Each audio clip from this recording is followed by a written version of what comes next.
Well, joining us now, Tom Fitton. He's the president of Judicial Watch. Sidney Powell, General Michael Flynn's defense attorney, former federal prosecutor, best-selling author. I want to say, first of all, thank you both for being here, and I appreciate it. Sidney, let's start with this election process. We just heard from John Solomon that the FBI indeed is being diligent, is involved, and we all hope he is exactly right.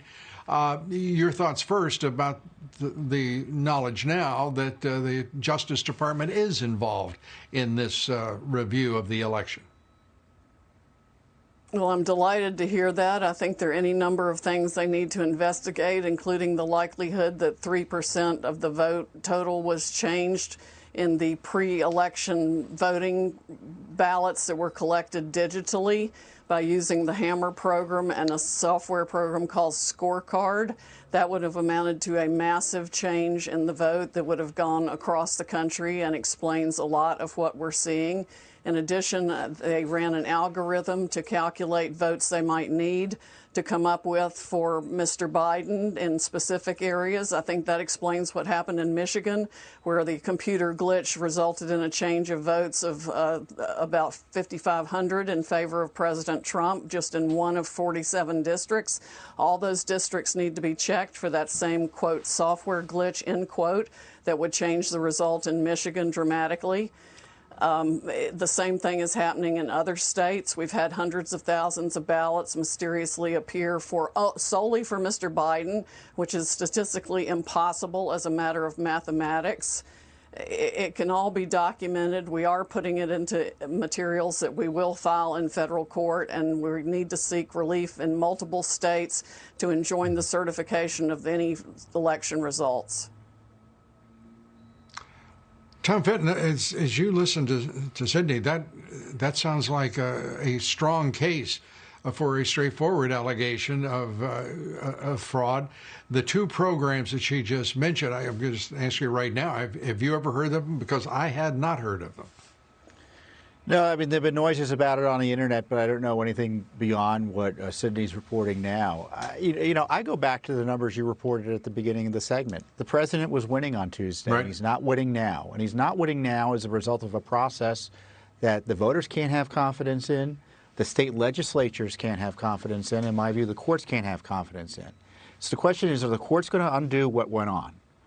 I don't know.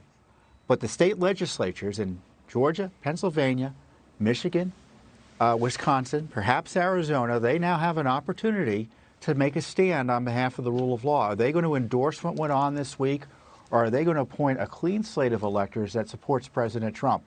That could be the next battle, and I would think that activists interested in this issue, and if you're concerned watching this, start talking to your state legislators. And I started asking where Congress is, because Congress, in the end, is going to be the judge of the electoral college votes.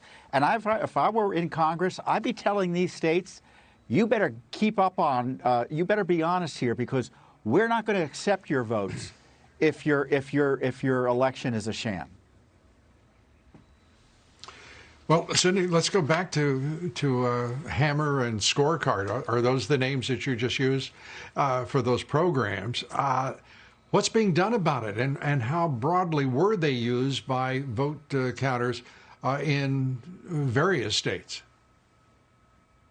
I think they were very broadly used, but not by the vote counters. They were used by the forces in the Democratic operatives that had access to these programs through the government access points that they have, and used it illegally to change votes in this country. It's got to be investigated, probably by the president's most trusted military intelligence officials who can get into the system and see what was done. But we do have some evidence that that is exactly what happened.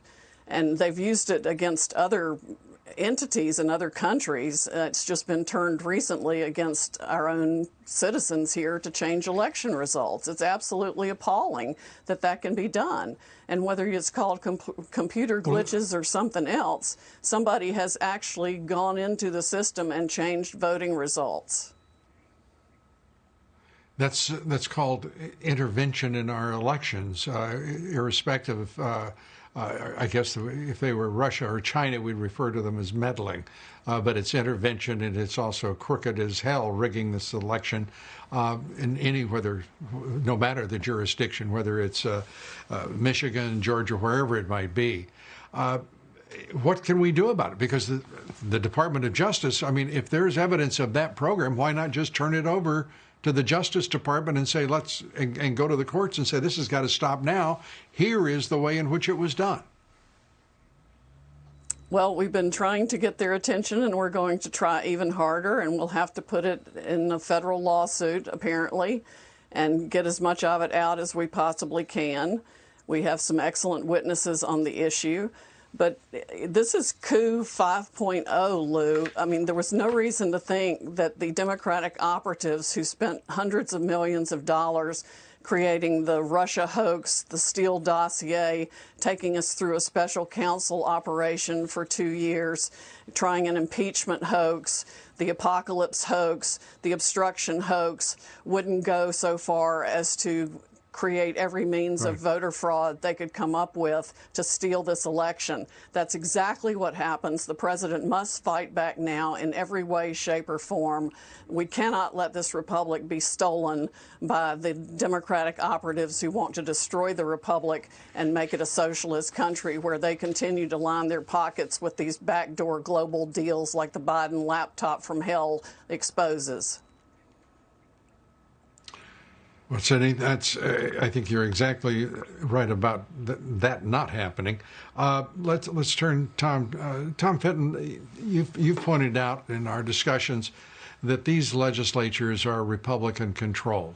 Who can take that message to them, and precisely how likely is it that they would be receptive to a clean slate of electors who would represent, say, the state of Pennsylvania? That's a Republican legislature, and stand up for the integrity of elections and support the president. Well, you know, the focus from the media and activists and regular voters and citizens need to be brought to bear here. Certainly the information we're learning from campaign activists on the ground, independent journalists like John Solomon, the work of Judicial Watch should also be brought to bear. I mean, we knew going into this election in Pennsylvania, Lou, there were 800,000 extra names in the rolls in Pennsylvania. Nevada County has 154,000 inactive names on the rolls. Clark County, Nevada, I mean. So we've got this problem of dirty election rolls, mailing and balloting being allowed to draw from them. And apparently a Republican Party that doesn't demand that those rolls be cleaned up. I mean, that's crazy. Could you put up that graphic again, please, folks? I want everybody to see what they're looking at, because this is really very important, what Tom's talking about. The control of both chambers of the legislature in these states that are critical right now in deciding who the next president will be: Michigan, Wisconsin, Arizona, Pennsylvania, North Carolina, Georgia. They must play a role in this to preserve the integrity, just as Tom Fitton is urging. And Sidney Powell, what you're breaking here tonight is extraordinary as well. We've got to go. We're at that point. But thank you both for everything you're doing for the country and for the president. We appreciate it. Thanks so much.